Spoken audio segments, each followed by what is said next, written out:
Hello everyone, I am Dr. Deepa. Today we are here to learn about the scapular anastomosis. The scapular anastomosis is the collateral anastomosis which is seen around the scapula. The anastomosis around the scapula mainly occurs by the involvement of the two arteries, that is number one, the subclavian artery. It is the first part of the subclavian artery, the branches of the first part of the subclavian artery and the branches coming from the third part of the axillary artery. So it is the branches of these two main arteries which take part in the anastomosis around the scapular region. So moving on to the arteries which take part in the anastomosis. The anastomosis around the scapula mainly takes place at the two sides. Yes, the anastomosis is seen to occur at the two sides mainly in relation to the scapula. That is, the area number one is the body of the scapula. The body of the scapula, and second is the acromion process. The body of the scapula, and the second is the acromion process. Acromion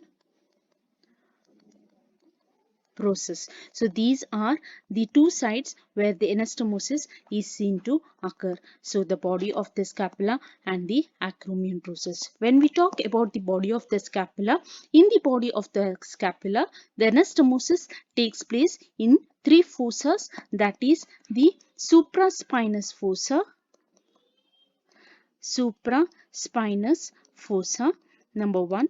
Number two is infraspinous fossa, infraspinous fossa, and number three is the subscapular fossa, the subscapular fossa. So these are the three sites where the anastomosis takes place: the supraspinous fossa, the infraspinous fossa, and the subscapular fossa. So we'll just look for the arteries which take part in the anastomosis. The arteries, as I have already mentioned, are nothing but the branches of the first part of the subclavian artery and the third part of the axillary artery. So the first artery which take part in the anastomosis is the suprascapular artery.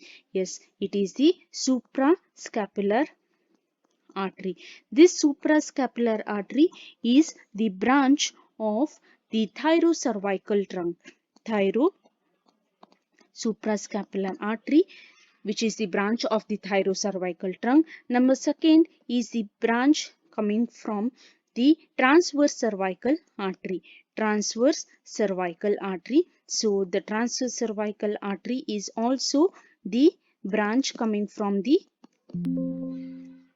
thyrocervical trunk. So these two arteries, that is the suprascapular and the transverse cervical, both are the branches from the thyrocervical trunk, which is in turn the branch of the first part of the subclavian artery. First part of the subclavian artery. So this is about the two branches.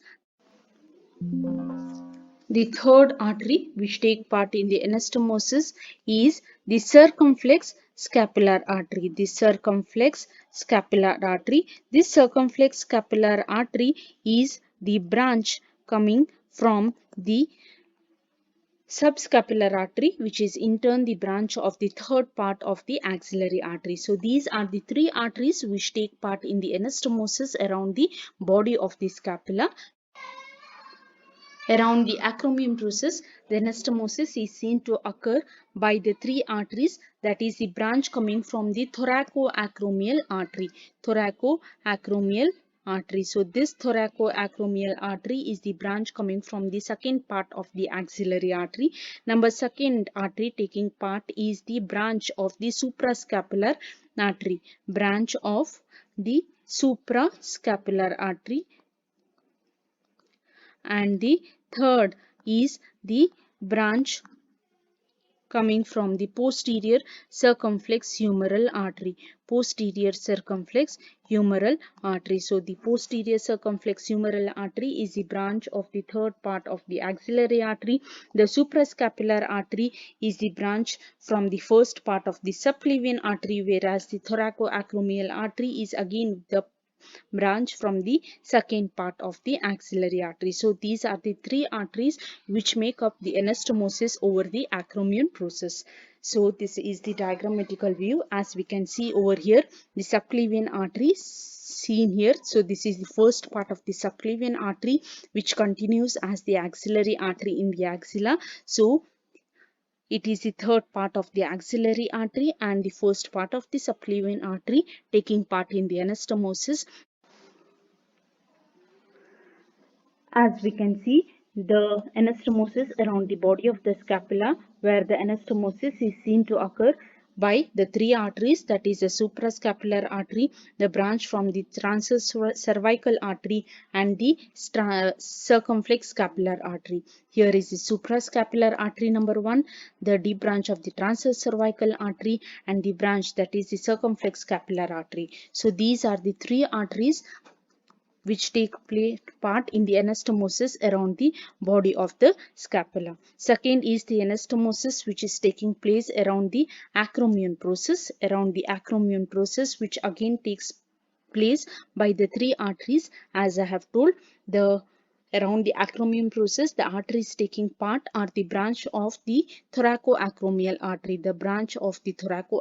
artery, number 1, the branch coming from the suprascapular artery, again the branch coming from the suprascapular artery again, and the third branch coming from the posterior circumflex humeral artery. So the thoracoacromial artery, posterior circumflex humeral artery, and the suprascapular artery here again. So these are the three arteries which take part in the anastomosis around the acromion process. So this is about the arteries taking part in the anastomosis around the scapular region. So this is the picture showing the anastomosis. As we can see, the anastomosis around the acromion process as well as the anastomosis around the body. So this is, along with these branches, the intercostal arteries also participate in the completion of the anastomosis. So this is the atlas view where we can make out the anastomosis seen in the supraspinous fossa,